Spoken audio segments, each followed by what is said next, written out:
कैसे स्टूडेंट? सभी बढ़िया। विलियन चैप्टर चल रहा था अपना, सॉल्यूशन चैप्टर चल रहा था। सॉल्यूशन चैप्टर में अपन ने बहुत सारी चीज़ें पढ़ ली है, बहुत सारी चीज़ें अभी बाकी है, तो अपन अब पढ़ेंगे। तो आज अपन पढ़ेंगे एलिवेशन ऑफ बॉइलिंग पॉइंट, जो कि एक कॉलिगेटिव प्रॉपर्टी है। कॉलिगेटिव प्रॉपर्टी के बारे में आप जान चुके हो पहले से ही।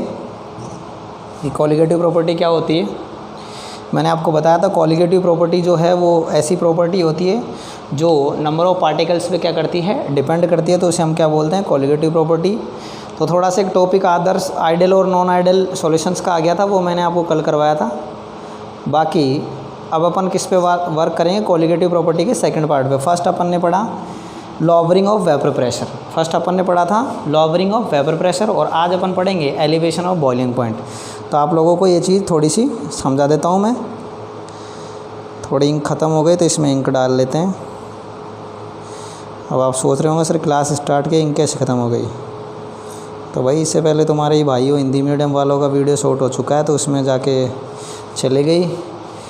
अब तुम्हारे लिए देख रहे हैं क्या है ये सिस्टम। देखिए, तो अपन पढ़ेंगे एलिवेशन ऑफ बॉइलिंग पॉइंट।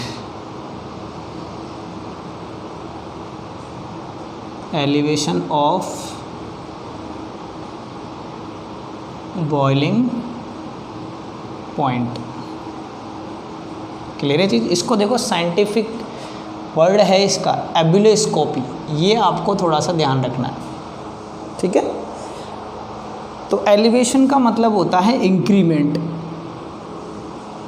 यानी इंक्रीज हो जाना। बॉइलिंग पॉइंट का क्या हो जाना, इंक्रीज हो जाना। वो चीज़ अपन इसमें पढ़ेंगे। देखिए, तो इसको पढ़ने से पहले आपको पहले ये पता होना चाहिए कि बॉइलिंग पॉइंट क्या होता है। तो बॉइलिंग पॉइंट की यदि अपन बात करते हैं, बॉइलिंग पॉइंट की यदि अपन बात करें तो बहुत सिंपल सा कंसेप्ट है। मैं आप लोगों को ये समझा देता हूँ ताकि आपको टेंशन नहीं रहे इस मामले में।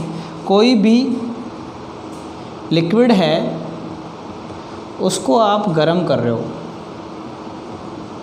उसको आप क्या कर रहे हो, गर्म कर रहे हो।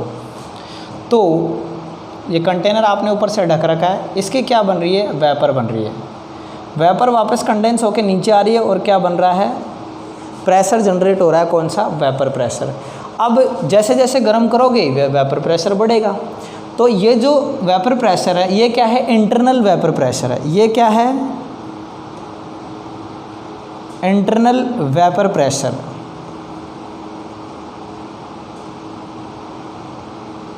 क्लियर है? और हमको पता है कि एनवायरमेंटल जो है अपना, जो बाहर का जो यहाँ का वेपर प्रेशर है वो कितना है, 1 एटमॉस्फेरिक। कितना है, 1 एटमॉस्फेरिक। तो जब इसको गर्म करते जाएंगे तो इसका इंटरनल वेपर प्रेशर यदि 1 एटमॉस्फेरिक हो जाता है तो ये लिक्विड बॉयल होने लग जाएगा। ये लिक्विड क्या होने लग जाएगा, बॉयल होने जाएगा। सपोज ये जो है हम मान लेते हैं वाटर। तो वाटर जो है वो क्या होता है, 100 डिग्री सेंटीग्रेड तापमान करते ही, 100 डिग्री सेंटीग्रेड टेम्परेचर करते ही ये जो है इसका इंटरनल वेपर प्रेशर जो है वो 1 एटमॉस्फेरिक हो जाता है। यानी कि एनवायरमेंटल जो अपना एटमॉस्फेरिक जो वेपर प्रेशर है उसके इक्वल हो जाता है। इसीलिए इसे बोला जाता है क्या, बॉइलिंग पॉइंट। क्योंकि इस पे आके ये क्या होने लग जाता है, बॉयल होने लग जाता है वाटर। तो वाटर का बॉइलिंग पॉइंट कितना हो गया, 100 डिग्री सेंटीग्रेड। ठीक है।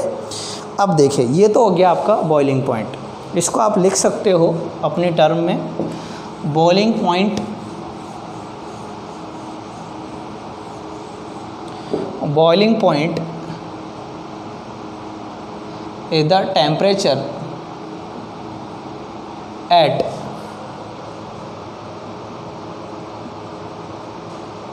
internal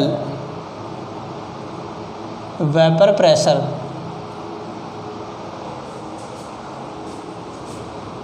is become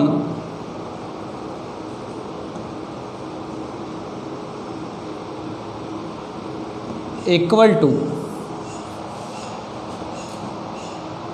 external vapor pressure, external vapour pressure. यानी कि एनवायरमेंटल जो वेपर प्रेशर होता है उसके बराबर यदि इंटरनल वेपर प्रेशर हो जाए लिक्विड का, तो उस पर लिक्विड क्या होने लग जाता है, बॉयल होने लग जाता है, और इसी टेम्परेचर को हम क्या कहते हैं, उसका बॉइलिंग पॉइंट। तो ध्यान रहेगा ये। अब अपन पढ़ते हैं एलिवेशन ऑफ बॉइलिंग पॉइंट।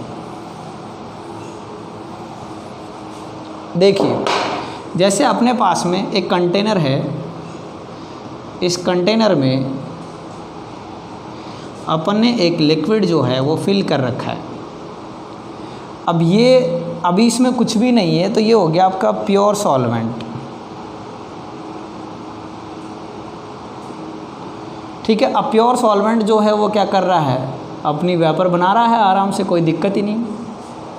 ठीक है। हमने क्या किया, इस प्योर सॉल्वेंट में नॉन वोलेटाइल सब्सटेंस क्या कर दिया, ऐड कर दिया। सब नॉन वोलेटाइल सब्सटेंस क्या कर दिया, इसमें ऐड कर दिया। अब जब हम इस नॉन वोलेटाइल सब्सटेंस को ऐड करेंगे तो अब क्या बनेगा, इस कंटेनर में अब क्या बन गया, ये जो ओवरऑल मिक्सचर है ये हो गया सॉल्यूशन। बना नहीं बना, क्योंकि ये तो क्या था आपका प्योर सॉल्वेंट, ये क्या हो गया आपका सॉल्यूट। ये क्या हो गया आपका सॉल्यूट हो गया। लेकिन इसका नेचर क्या है, नॉन वोलेटाइल। अब नॉन वोलेटाइल नेचर है, इसका मतलब इसकी वेपर नहीं बनेगी। अब इसकी वेपर नहीं बनेगी, सपोज यहाँ पर पहले ये 10 डिग्री सेंटीग्रेड पर ही क्या हो रहा था, बॉईल हो रहा था, क्योंकि हमको उतनी वेपर मिल रही थी कि वो इतना प्रेशर जनरेट कर सके कि इसका internal vapour pressure environmental vapour pressure के बराबर हो जाए। कितने टेम्परेचर में, ओनली 10 डिग्री सेंटीग्रेड में।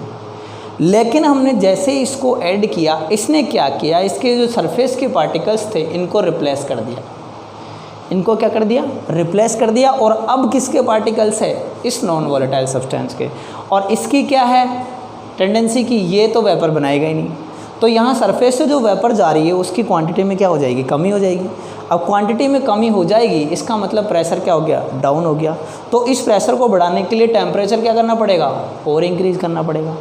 तो इंक्रीज़ करना पड़ेगा, तो यही क्या हो गया आपका एलिवेशन ऑफ बॉइलिंग पॉइंट। यानी कि आपको बॉइलिंग पॉइंट अचीव करने के लिए टेम्परेचर जो है वो क्या करना पड़ेगा, इंक्रीज़ करना पड़ेगा। और यही क्या होता है, एलिवेशन ऑफ बॉइलिंग पॉइंट। इसकी मैं टर्म लिख देता हूँ ताकि आप लोग लिख लेना।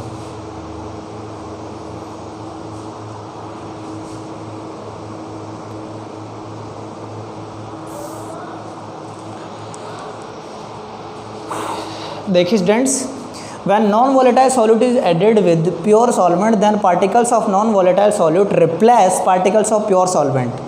जैसा कि मैंने समझाया था आपको, from surface due to this amount of vapor formation is decreases। vapor formation क्या हो जाएगा, डिक्रीज हो जाएगा। vapor formation क्या हो रहा है, डिक्रीज हो रहा है, which decrease vapor pressure। अब वेपर प्रेशर डिक्रीज हो रहा है तो हमको बॉइलिंग पॉइंट अचीव नहीं होगा। Of solution which responsible for elevation of boiling point. यानी कि अब यदि ये डिक्रीज हो गया तो हमको क्या करना पड़ेगा, टेम्परेचर इंक्रीज करना पड़ेगा। और टेम्परेचर इंक्रीज करना इनडायरेक्टली क्या हो गया, elevation of boiling point. Clear है चीज़, फटाफट इसको स्क्रीनशॉट ले लीजिए।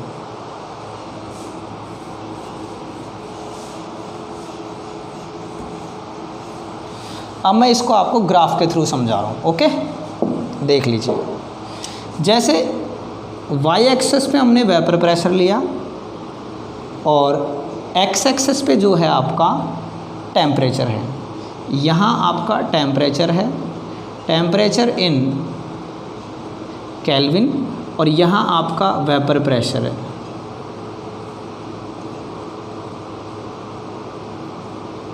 क्लियर है, यहाँ आपका ये वेपर प्रेशर है और यहाँ आपका क्या है, टेम्परेचर है। अब मैंने क्या किया, यहाँ पर 1 एटमॉस्फेरिक सेट कर दिया। हमने मान लिया कि 1 एटमॉस्फेरिक यहाँ है और ये डॉट डॉट डॉट लाइन जो है मैंने यहाँ आगे बढ़ा दी। क्लियर है चीज़। अब हम यहाँ स्टडी कर रहे हैं कि जैसे हमारे पास में प्योर सॉल्वेंट है तो इसका हमको 1 एटमॉस्फेरिक इतने टेम्परेचर पर जाकर हमको मिला, ये हमने इसको यहाँ मिला दिया। ठीक है, और इसको हमने मान लिया TB0। क्लियर है? ये किसका है? प्योर सॉल्वेंट का।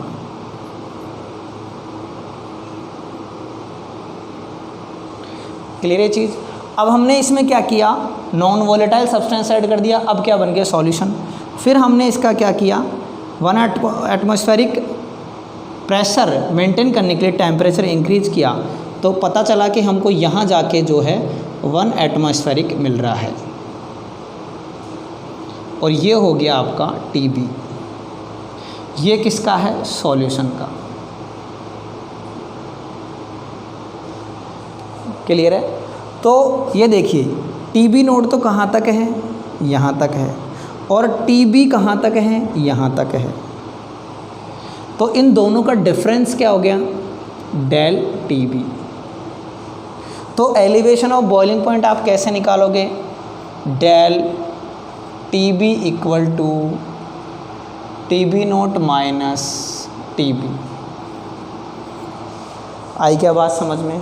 और ये जो होता है, इन वेरिएबल्स को मैं डिफाइन कर रहा हूँ आप लोगों को। डेल TB क्या है?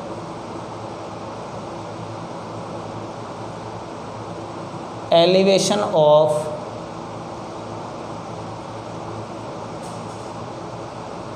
Boiling point. TB नोट क्या है?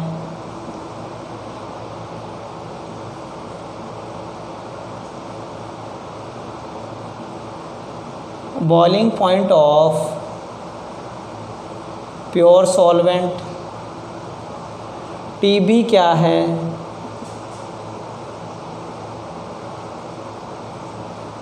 Boiling point of solution.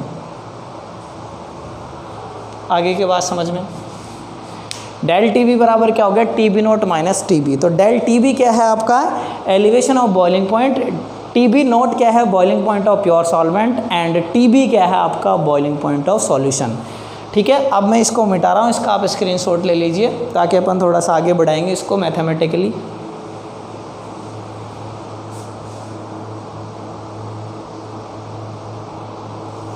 इसको थोड़ा सा इधर किस कर लेते हैं ताकि आपको बोर्ड पूरा ही दिख जाएगा। अब दिख गया ना?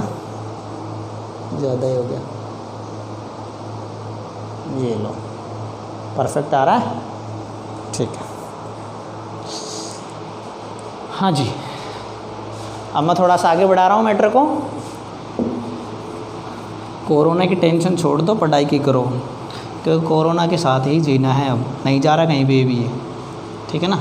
तो जाने का वेट मत करो, पढ़ाई करो आप लोग।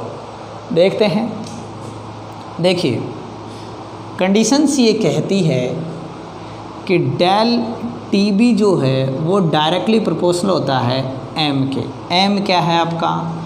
M है मोलालिटी। क्लियर है? क्यों? क्योंकि आपने देखा कि नॉन वोलेटाइल सब्सटेंस जैसे ही मिलाया, जैसे ही मिक्स किया, यानी कि हमने उसका अमाउंट जब क्या किया, ऐड किया, तो उस अमाउंट के ऐड करने से यानी कि जैसे ही मास इंक्रीमेंट हुआ किसका? सॉल्यूट का, वैसे ही एलिवेशन ऑफ बॉइलिंग पॉइंट हो गया। इसका मतलब, और मास जो है वो यूनिट किसकी है आपको पता है? कंसंट्रेशन किस में है? मोलालिटी में। तो हम इसको हटाएंगे, सॉरी डेल TB है, तो del TB equal to KB into M। अब ये नई टेंशन क्या आ गई? KB क्या है भाई? इसको हटाते हैं तो कांस्टेंट ही आता है, तो कांस्टेंट लगा दो। ये KB क्या है?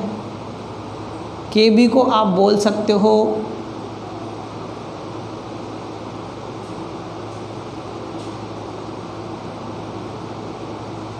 बॉइलिंग पॉइंट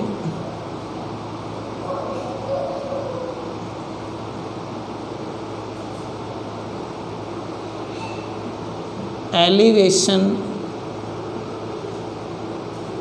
कांस्टेंट, या फिर आप इसको बोल सकते हो एब्यूलियोस्कोपी कांस्टेंट, दोनों में से एक बोल सकते हो आप। ठीक है, अब देखिए ये मोलालिटी है ना, इस मोलालिटी को अपन और आगे बढ़ा सकते हैं। मोलालिटी बराबर क्या होता है? मोलालिटी, ये ज़्यादा इधर हो गया, जगह कम पड़ जाएगी। मोलालिटी इक्वल टू होता है WB by MB into WA। तो ये इसकी वैल्यू यहाँ रख सकते हैं अपन।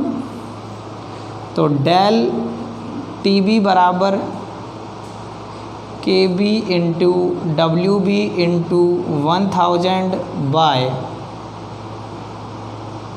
MB into WA। अब वहाँ पूछा क्या जाता है, वहाँ ये पूछा जाता है कभी कभी कि हमने जो नॉन वोलेटाइल सॉल्यूट मिलाया है वो क्या है या उसका मोलर मास क्या है। तो कुछ नहीं है, इसमें कोई बड़ी बात है ही नहीं। मोलर मास कैलकुलेट करना है तो इसको इधर ले आओ। तो हम कर सकते हैं MB बराबर KB into WB into 1000 by, ये कहाँ गया, नीचे आ गया, डेल TB इंटू WA। आप ऐसे भी इस फॉर्मूले को समझ सकते हो।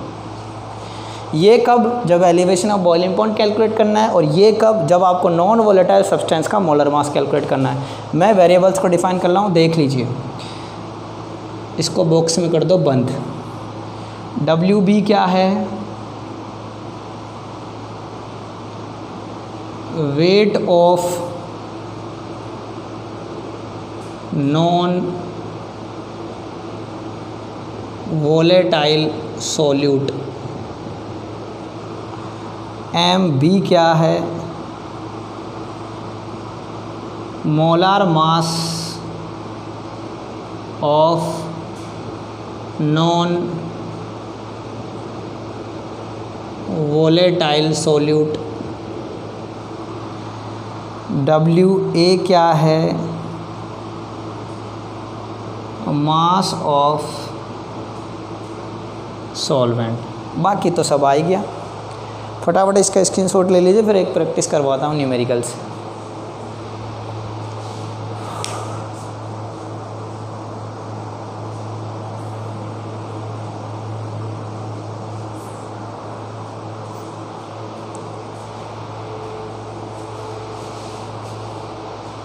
हो गया, चलो ठीक है, आगे बढ़ाते हैं मैटर को।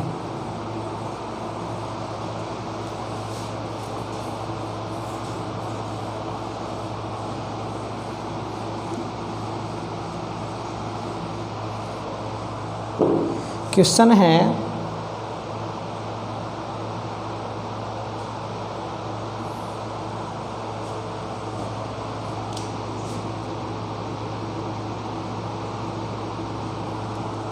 Eighteen gram of glucose, 18 gram of glucose C6H12O6 is dissolved in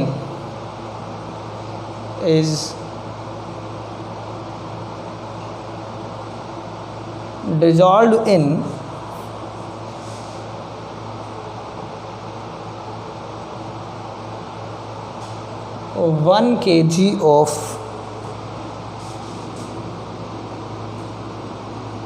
H2।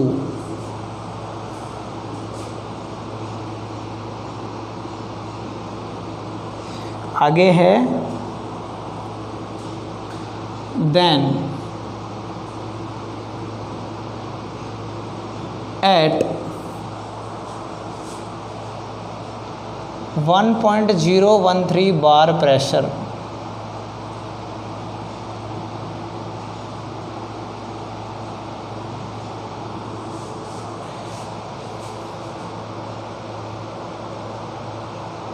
then at 1.013 bar pressure what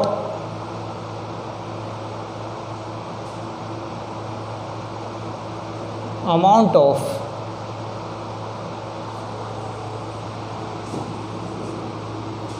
temperature is required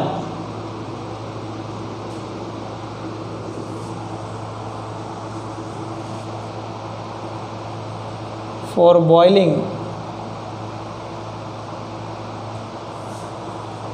of H2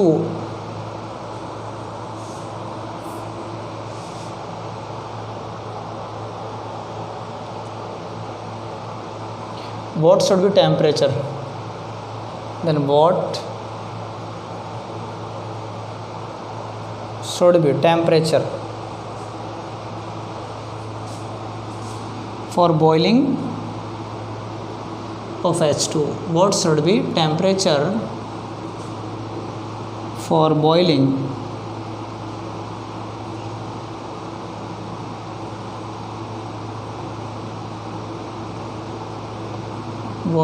H2? For boil H2. और आपको Kb जो गिवन है वो है and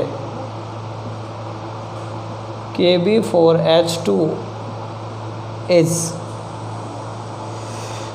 0.52 kelvin kilogram mole inverse. तो solve कर लेते हैं स्टूडेंट्स। गिवन क्या है? गिवन है WB 18 ग्राम, कौन है C6H12O6 और WMB क्या है? MB है 180 ग्राम, ठीक है। WA क्या है? 1000 ग्राम। MA क्या है? 18 ग्राम। क्लियर है? तो देख लीजिए, Kb भी तो गिवन है। Kb कितना है? Kb गिवन है आपका 0.52। बहुत ज़्यादा गर्मी है भाई स्टूडेंटों, गर्मी रहा करो आप लोग, बाहर निकलने की ज़रूरत है ही नहीं भाई बिल्कुल ही। ऊपर से नाइयों ने और दुकानें बंद कर रखी है यार, बहुत ज़्यादा परेशानी हो रही है। लॉकडाउन खुल गया फिर भी। देखिए फॉर्मूला लगाते हैं अपन, तो अपना बाद में कर लेंगे बातें। डेल्टा TB बराबर KB इंटू M। मैं इसको दो तरह से बता रहा हूँ आप लोगों को, दोनों तरीके आपको ध्यान में रखने हैं। KB इंटू M से भी हम इसको कर सकते हैं। तो डेल्टा TB, KB कितना है आपका 0.52 और M जो है वो 0.1 आ रहा है। कैसे आ रहा है देख लीजिए। देखो कितना है, 18 ग्राम है। अब 18 ग्राम से हम मोल्स ऑफ ये लेंगे, जैसे आप लोगे मोल्स ऑफ C6H12O6, तो 18/180 यानी कि 0.1, ठीक है ना। और 0.1 बाय क्या कर दोगे 1000, ये 1 भाई, ये तो आ गया आपके मोल, यानी मोलालिटी बराबर क्या है, मोल बाय मास इन kg। तो कितना आ रहा है 0.1/1, 1 kg दे रखा है ना, 1 kg गिवन है यहाँ। तो इससे आपका क्या आएगा, वही 0.1 ही आएगा। तो या तो आप डायरेक्ट इसको यहाँ ऐसे रख लो, तो डेल TB बराबर 0.052 केल्विन। अब इसको जोड़ दो तो जो बॉइलिंग पॉइंट है वो आ जाएगा। बॉइलिंग पॉइंट क्या आ जाएगा, देखो कैसे आएगा, 0.052 जो है इसको ऐड कर दो 273.15 में, ठीक है ना। तो आपका ये आ जाएगा 373 में जोड़ना है, केल्विन में ना, 373.202 केल्विन आ जाएगा आपका आंसर, ठीक है। या फिर आप इसको यहाँ कर लो, वो तो वही बात है, ऐसे कर लोगे जब भी वही बात आप यहाँ करोगे। यहाँ बता देता हूँ मैं आपको, डेल TB बराबर KB इंटू वो फॉर्मूला जो मैंने बताया था अभी, क्या था, WB इंटू 1000 बाय क्या है MB इंटू WA। तो डेल TB बराबर 0.52 इंटू WB कितना है आपका 18 इंटू 1000 बाय MB कितना है आपका 180 इंटू WA करने की ज़रूरत ही नहीं है क्योंकि कितना दे रखा है 1 kg दे रखा है, तो ये 1000 ही हो जाएगा। फिर इसको ग्राम में लेंगे तो ठीक है, नहीं लेंगे तो कोई दिक्कत ही नहीं है क्योंकि हम इसको क्या कर रहे हैं ग्राम में कन्वर्ट कर रहे हैं। ठीक है, तो किलोग्राम था तो 1000 ले लेंगे तो ये इससे कैंसिल हो जाएगा। ये कितना हो गया 10। ठीक है, ये कितना हो गया, ये लो साहब, वही आपका कितना आ गया 0.052। और फिर इसको क्या कर लेंगे del TB equal to 0.052 plus 373.15, तो वापस वही कितना आ गया 373.202। ये हो सकता है दिख नहीं रहा, आपको चेक कर लेता हूँ मैं एक बार।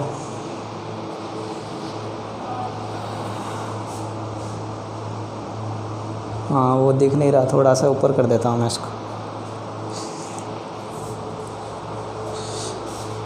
ये जो वैल्यू है ना यहाँ से जोड़ने के बाद ये आएगी, ये आ जाएगी 373.202 केल्विन। यही तो है, अलग तो है नहीं। ठीक है, एक क्वेश्चन आपको दे रहा हूँ मैं, कोशिश करना आप लोग इसको तो स्क्रीनशॉट ले लो।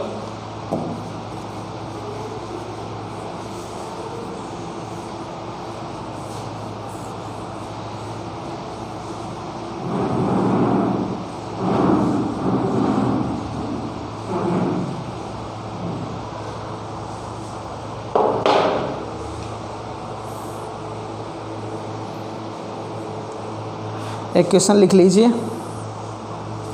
क्वेश्चन क्या है, क्वेश्चन है आपका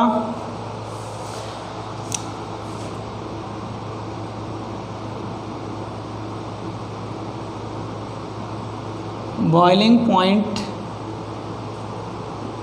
of benzene is 353.2823 Kelvin.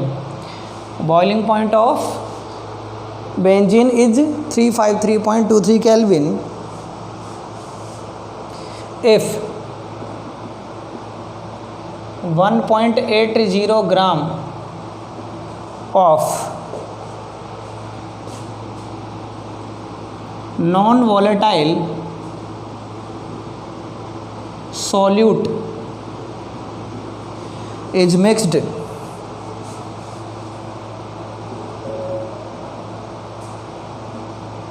with 90 gram of benzene.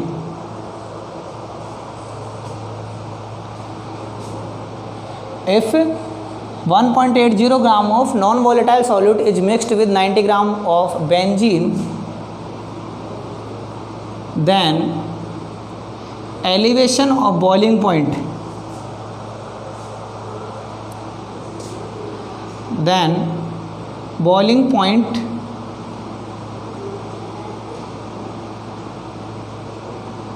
is increases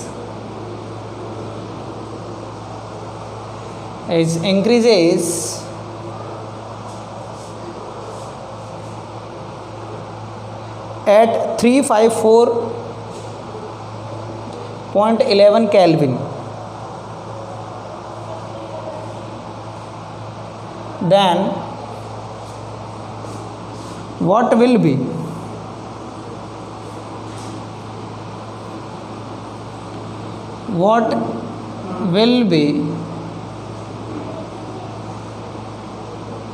molar mass of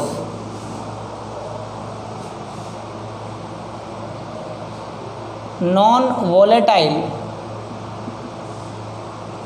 solute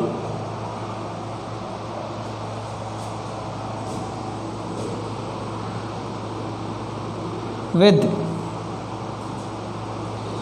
Kb equal to 2.53 kelvin kilogram mole inverse.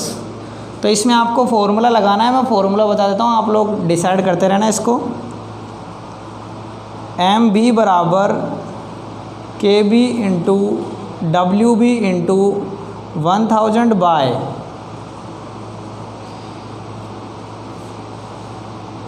Del T B into W ए।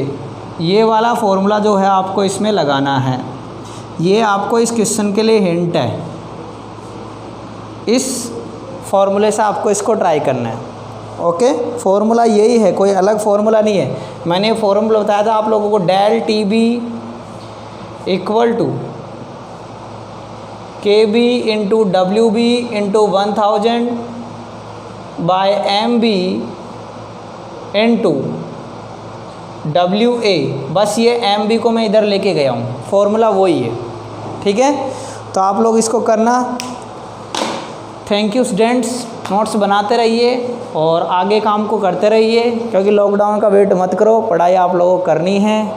गर्मी मर के आपके लिए वीडियो बना रहे हैं, तो आप लोग कोशिश करो कि इनको टाइम से पढ़ो, और आप टाइम से पढ़ोगे। यदि पीछे के वीडियोज़ आप नहीं पढ़ोगे तो कहीं ना कहीं आपको आगे के वीडियो में दिक्कत आएगी। Thank you.